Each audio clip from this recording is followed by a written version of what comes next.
Winning is a part of our culture. The desire to be the best, the desire to pursue excellence is a part of UVA. Virginia has done it! The Cavaliers are national champions! They're going to say no! They're going to say no! Virginia won the football game! Virginia, I don't believe it! Whatever comes down the road, whatever the future holds, we need to make sure that the University of Virginia has options.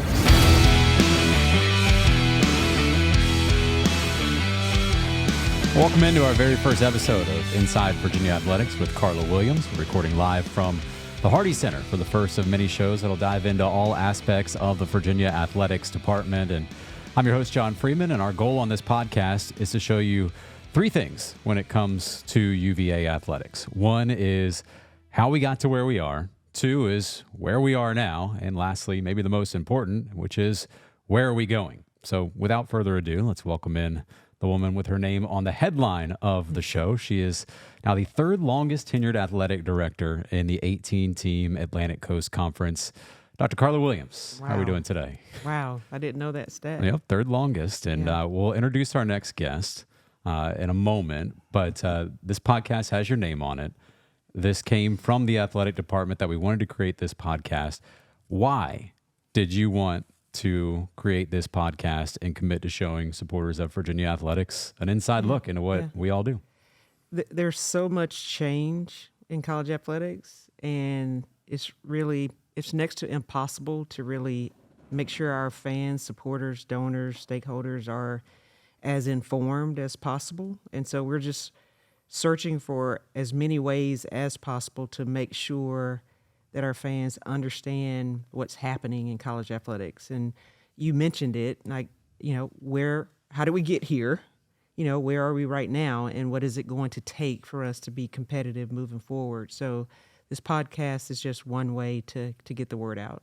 And when we were talking about what the podcast was going to look like, one thing you said was cut the fluff. Let's get right to it. So let's get right to our first guest in this episode. He is currently the Associate Athletics Director for Development here and has spent every year, how about this, since 1982 in Charlottesville working with the UVA Athletics Department, specifically with the football program. That makes him, and I just asked him for confirmation on this, the longest tenured employee at UVA Athletics.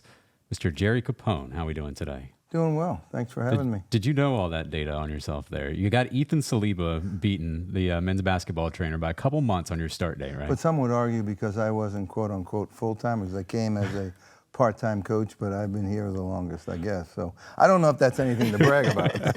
But it is. I just know I'm old. We'll have Ethan on for the debate. Okay. But in this episode, we're taking a serious look about the current and future status of Virginia football, but we're also going to answer that question of how we got to where we are, which is why, Gerry, with you, 4 decades of experience around the program, you're going to be here to offer us that context. So let's get right to it. We're talking about Virginia football right now. That team has a top 25 rated transfer class, was recruited with the help of significant donor money. Those players are doing workouts as we speak in an $80 million building where we sit. They're aided by multiple nutritionists, strength coaches, analysts. I listed all those things. And Carla, how different are those resources now compared to when you first walked on grounds? And Gerry, just how limited has UVA football been regarding resources? I've been very fortunate to be at FSU when we won a national championship in football. I was at Georgia when we lost in overtime in the national championship game, working directly with football. And, when I got here, it was December 11th, and on the next day I took a tour of the facilities and realized that we had quite a few challenges in that regard. So this facility right now that we're in, it's been several years in the making to get here, and so we're so very thankful for it. It's made a huge difference, not just in recruiting, but in our student athletes feeling like they matter, feeling like we care about them and their experience here at UVA. It also sends a message to the parents that we are invested in their sons and making sure that they reach their dreams, not just academically, but also athletically as well. And then just there's so many stories about how our donors and supporters have helped us close the gap, or at least get to a level, more of a level playing field, so that this team has a chance to compete. So, Gerry, you've seen it with your own eyes. We're sitting here in this palatial building, super modern. What would facilities have looked like, say, 20 years ago or 30 years ago or even 10 years ago in your time here at UVA? Well, let's just start 43 years ago when I first came. You know, we were meeting in the hallways of U-Haul. There was a dream to have a football building. And that dream from 82 to 91, when we actually walked into the McHugh Center, was a dream that we sold to recruits, especially the kids in the state. We knew we had to recruit the state to be successful. And we were recruiting on pictures and that investment that we were waiting to materialize.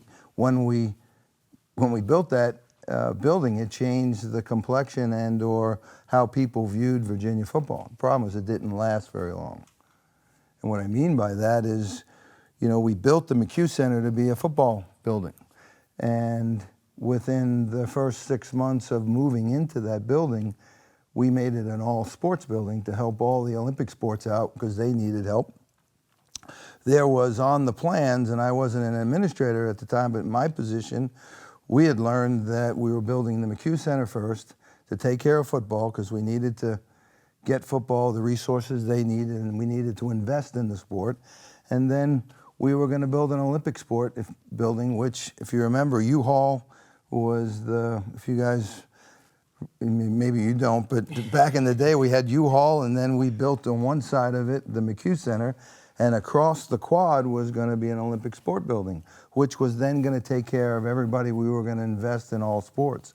But somewhere along the line we said, well, we can't raise that money, so we're going to put everybody in the McHugh Center. So we went from building a building and investing in a sport where we took 2 steps forward and we took 1.5 steps backwards because it wasn't a football building. So whether people realize this or not, we are in the first football building for the Virginia football program, where most programs, you look at all your traditional schools. You know, one great thing that I did, thanks to George Welsh, when I took this job, I went from being a part-time coach in 2 years to him offering me to take over the operations job and just do it for a year, and he'd put me back on the field. And when I committed to say, hey, I like this job, I want to stay with it, he said, well, great, because I want to start sending you to different schools to see their facilities and see what they have and what we don't have. My first program that I went to, and what he did is he called, and back then those days were different. So Bear Bryant had just stepped down, and Perkins took over at University of Alabama. So that was my first trip. Now, I was young and didn't know a lot, and I walk into this, you know, mega. It was all about football then, and so over time that just grew. But I remember the first morning waking up, and they said you should go over to the football dormitory. We wouldn't even talk about football dormitories here, and I walked in, and on the ground floor was where they had their meals. And there were all the football players coming down, and there were 2 elderly women behind the counter. There were the chefs, the cooks, and they were greeting the players like, good morning, you want your special today? And I'm thinking, they're getting personal meals. So when I came back and I told the goal was to come back with a report, because the coaches want to know what they were recruiting against. And they wanted to learn what everybody else had and what we didn't have. So that was a very eye-opening experience. Then went on to Penn State, went to Georgia, went to Tennessee, and all these schools, and their investment in and that was, 40 or 39 years ago it started. And we are on our first building, and most of those programs are on their second, if not third building. So there's a stark difference to answer your question, of where we were, where we are now, but it's in comparison to our competition, we're finally catching up. So we're finally catching up. Let's take it back when Carla started. Carla, what were your thoughts when you first saw all the facilities?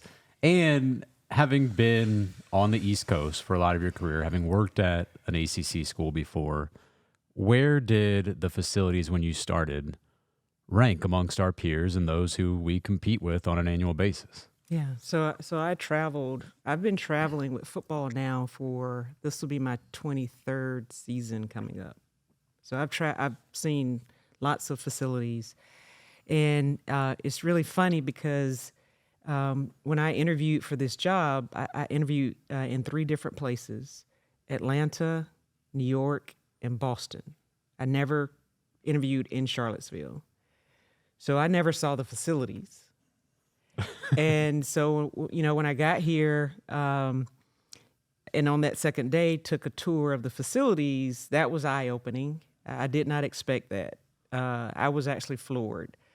I also, didn't have a great sense of the challenges related to the operating budget either. So those 2 things were a little bit shocking to me. And actually made me think whether or not I made the right decision, because I understood at the time, having been at FSU, having been at Georgia, that football is the engine that drives the entire department, which drives the community, and allows us to have, all of the other sports and allows them to be able to thrive. And so when I got here and took the tour, I'll never forget it. I saw Bronco in his office when I was just started the tour, and he's like, "Hey, what are you doing?" And I said, "I'm going over to see all of these facilities. I hadn't seen them before." He was like, "Oh boy, okay. I'd love to talk to you afterwards." And so then I saw him afterwards, and he said, "You look sick." I said, "I am sick." So there was a lot of work to do, but a lot of potential. So we talk about it now. There's a lot of opportunity in adversity and a lot of opportunity in challenges. And so we just had to accept the challenge and try to get the facility built as quickly as possible, leading up to rev share and NIL. So it's clear how far the facilities had fallen behind.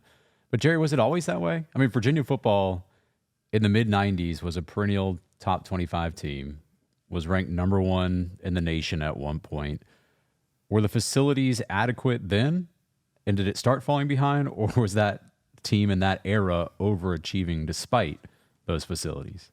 I think it's a combination, meaning that when we first came, there was this dream of building this facility that was going to be all football, that we would have a weight room, that when you walked in, there was, it was a football weight room. The weight room became everybody's weight room. And what people don't realize is that when recruits come and you walk into a weight room and there's the swimming team working out in the weight room, they look at us and say, "I thought this was a football building." And for some, one side of the fence is it doesn't make a difference, but for those young kids, it's all about the impression you make when they visit. When they go to the Alabamas of the world, they're seeing a totally different picture, that everything is totally invested in football. And we never really had that until now. So when I first came, there was this hope of getting there. And then, as I said before, I think we did more with less during that time, because during the 90s, George really coached 3 perennial national championship teams that didn't materialize. The 90s is what everybody talks about because we were number 1, but in 95, we had a heck of a team. And in 98, you think about the team on paper that we had, they were as good or better than the other 2 teams, because we had more offensive power, and we spread out across the board, and more defensive power. When we just had some critical injuries, one of those being Anthony Poindexter, that just threw that dream away. But as we were winning, most programs are building it with investment, and we were waiting for the team to win. And as the team won, people started to come.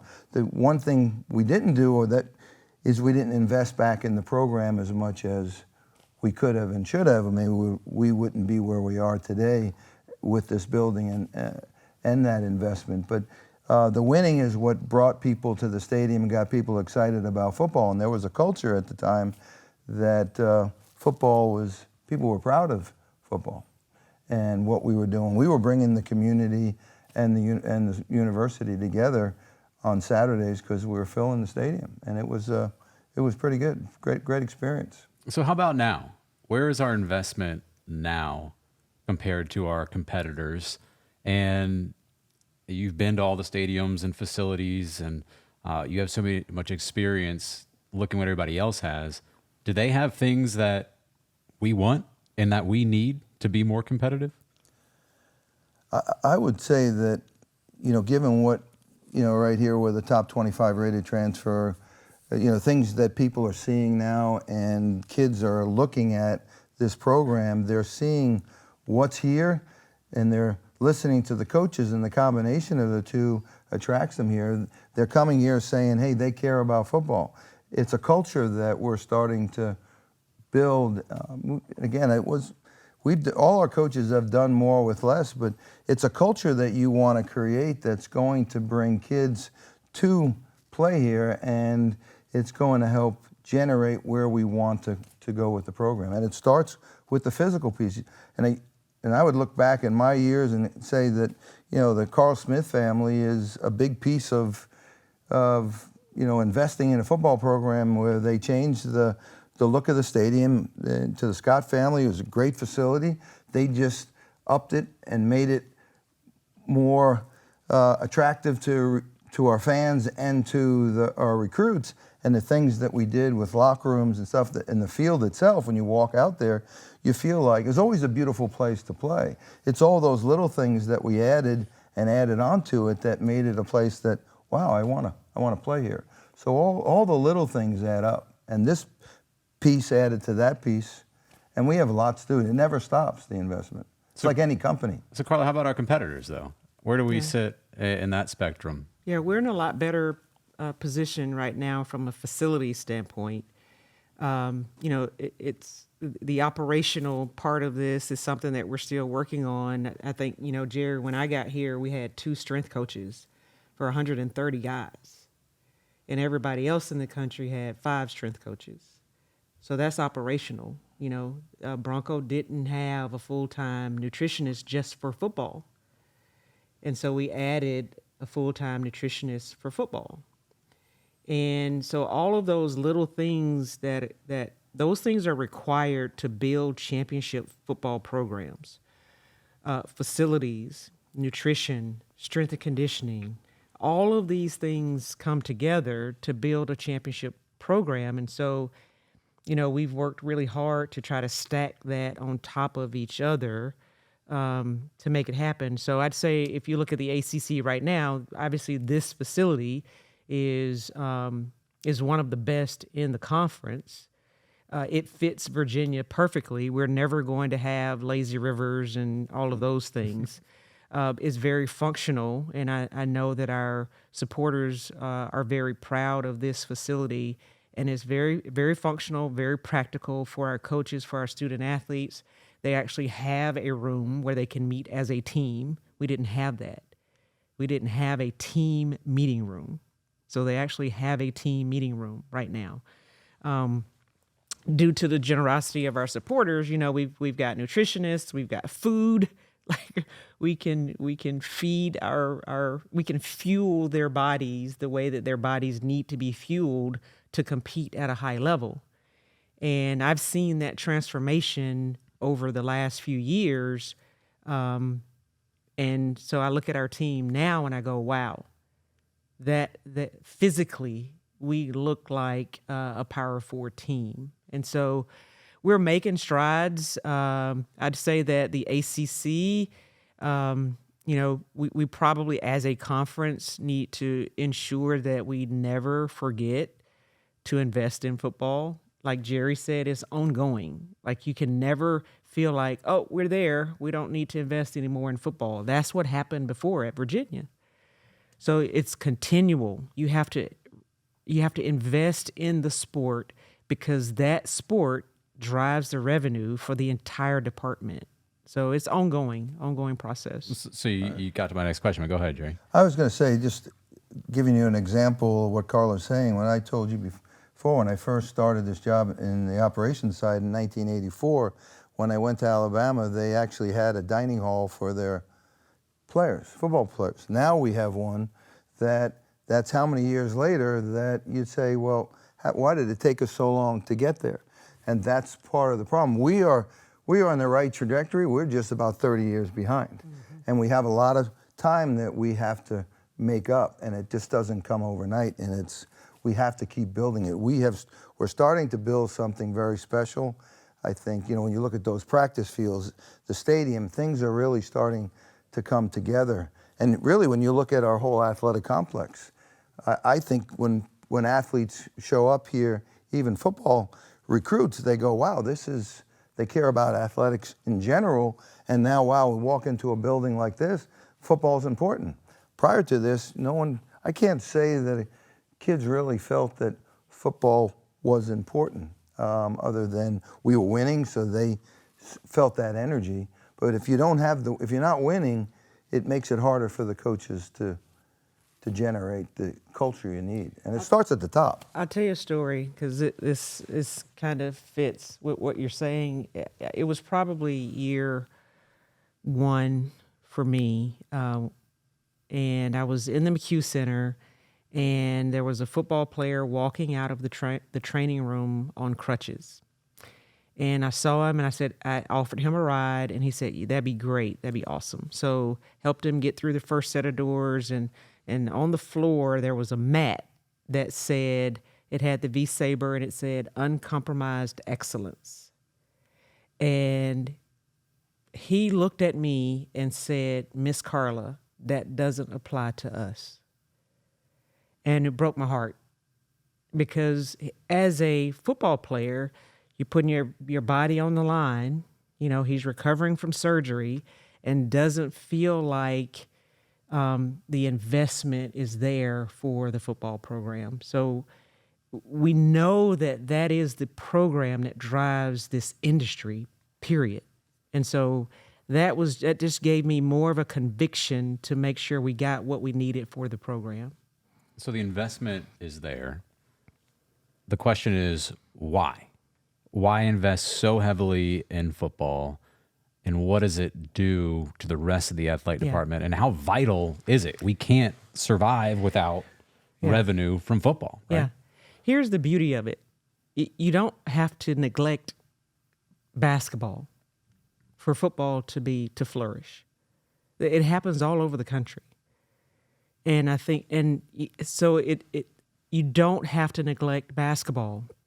You have to invest in football, because that is the engine, as we've said over and over again. That is the engine. And so without a clear investment in football that is visible, then whether it's conference realignment or media rights or television deals or sponsorships, if you don't invest in the primary driver of this entire industry, then you're sending a message that you don't want to be a part of a national landscape moving forward. And we certainly want to be a part of a national landscape moving forward, and that starts with a proven track record of investing in the primary revenue driver. What are the consequences if we don't participate in that national landscape moving forward? Yeah, I mean, I've mentioned some of those things already. We want to make sure that we have options at UVA. We need options. Whatever comes down the road, whatever the future holds, we need to make sure that the University of Virginia has options. And you can only do that by investing in the primary revenue driver. It doesn't mean that you don't also invest in basketball, because we are certainly investing in basketball. And our donors have really, really stepped up, especially in the last year, to help us with the Olympic sports, because that is one thing that UVA is very, very proud of, is what's happened with the Olympic sports. So you can do it all. You just have to have a culture that ensures that is the case.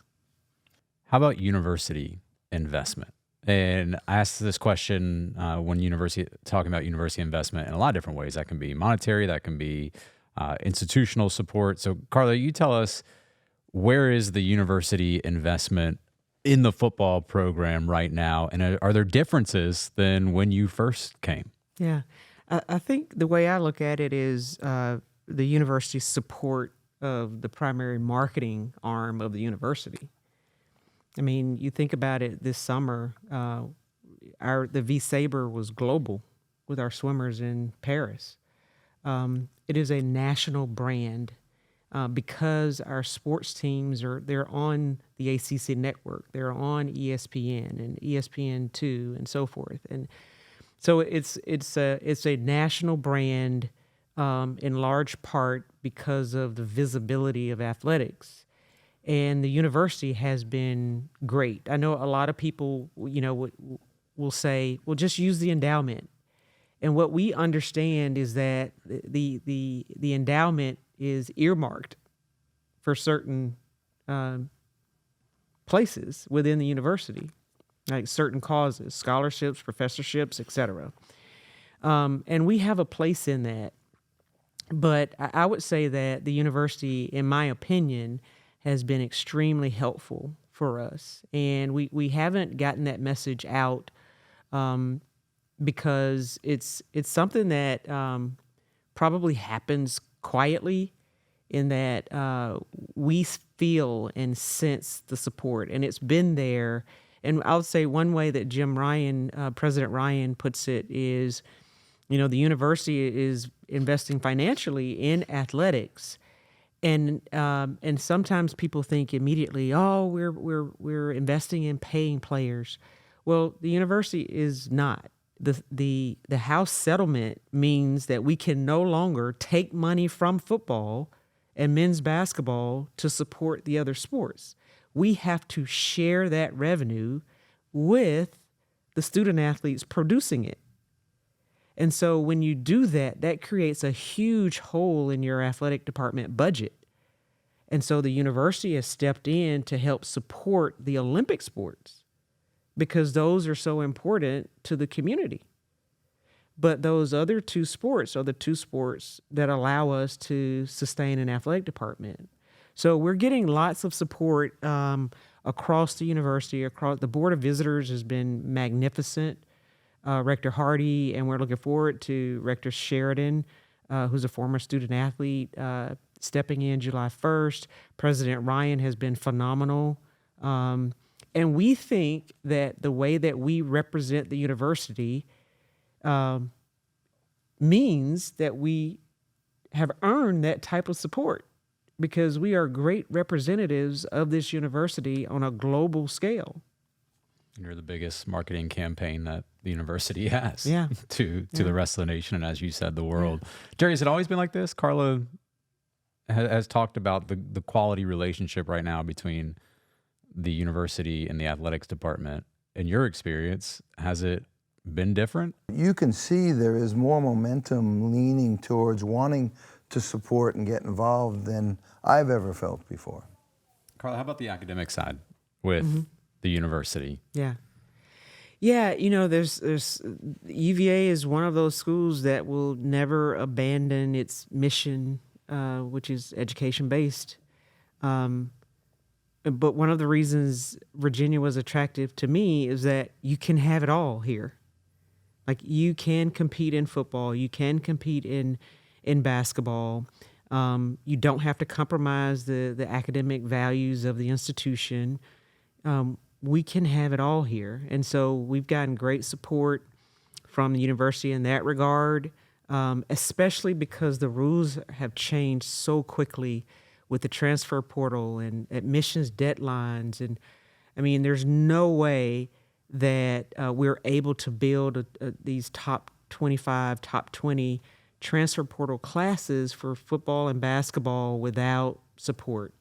And so we're receiving that support. We're very, very conscious of and protective of the academic mission of the university, the academic values of the university, as we try to compete. Now, that is harder. Our competitors, it is easier at a lot of places when it comes to the academic expectations. For us here, that hasn't changed. And so we have to find a way to compete within the expectations here at the university. And that is a harder path, as I've said before, but we are doing it. And Gerry, were you doing the same thing in the mid-'90s when we were number one in the country? I think it's more rewarding when you do win that you're doing it with the caliber of athlete that we're doing with it. They're more than just, they're the true student athlete. And it is not easy, but places like a football building allows it for them to be better at everything because they can get in, get out, they can get developed football-wise, but then have time to either study here or go somewhere, and it just provides them a greater opportunity. But we've always been faced with that. That has not changed. How have the donors been in the last couple of years, especially in fundraising around football, and what's the projection for the future? Yeah. I mean, it's hard to put into words because this landscape has changed so quickly, and the amount of resources needed grew exponentially. There's no way we have these successful transfer portal classes without our donors. No way. It is impossible to do without our donors, and they have stepped up in a major way because, like us, they appreciate the way that Virginia does athletics. And, so they are investing in that because they do believe that our student athletes should be scholars. They do believe that our student athletes should learn how to be leaders. They do believe that our student athletes should be a part of the community. So all of the things that are important to the university, important to our coaches, important to us, they're important to our donors too. And they're investing in that. What would you say to someone who might be skeptical that investment means winning? Yeah. Well, we want to win in Darden. We want to win in McIntyre. We want to be the top public institution by the year 2030. So winning is a part of our culture. The desire to be the best, the desire to pursue excellence is a part of UVA, and athletics should be no different. And I would argue that football and basketball should be no different. And so we want to pursue excellence. That's why a lot of us came here and believe in this place, is because we believed in the idea that we were going to pursue excellence. And so, that is just, we're just charging forward with that premise because we've laid the groundwork for adding operational investment, adding people that were necessary, building the building, now investing fully in rev share for our student athletes. And that investment has to continue on an ongoing basis. Gerry, 42 years in the athletics department. Is this the wildest time you've ever seen? We've gone in and out of wild times in my years here. We went from athletes not getting anything to now athletes getting everything. And that is a huge cultural change. We went from, in my time, of being very strict with NCAA rules, then being thrown into this world, and our donors were very skeptical. You can't do that.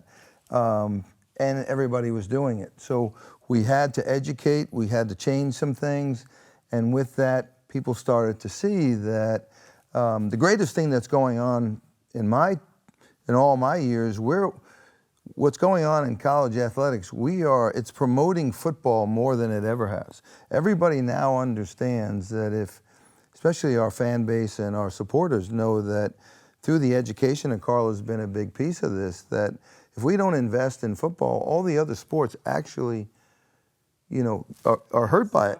They suffer. And we want football to win. If without that, and basketball suffers to a bit. Both of us have to do our part in bringing it back to the Olympic sports, and it starts with us. And now I'm seeing, especially our former players, they're walking around a little different with understanding that now football's getting the respect that should have been years ago, but now people are talking about it, and I think it's drawing attention to it, and it's helping us in what our goals are. And football is such a priority. It was our first episode. So that's going to wrap it up. Gerry, 42 years, your first podcast with Virginia Athletics. Congratulations. Do I get a pin? We can find you one for that. Well, guys, I appreciate the time as always, and looking forward to some more episodes with you, Carla. We got Coach Ryan Odom coming on our next episode, and Gerry, we'll see you around. Thanks, buddy. Thanks, All right. G. That's Carla Williams, Gerry Capone. I'm John Freeman. Thanks so much for tuning in to the very first episode of Inside Virginia Athletics with Carla Williams.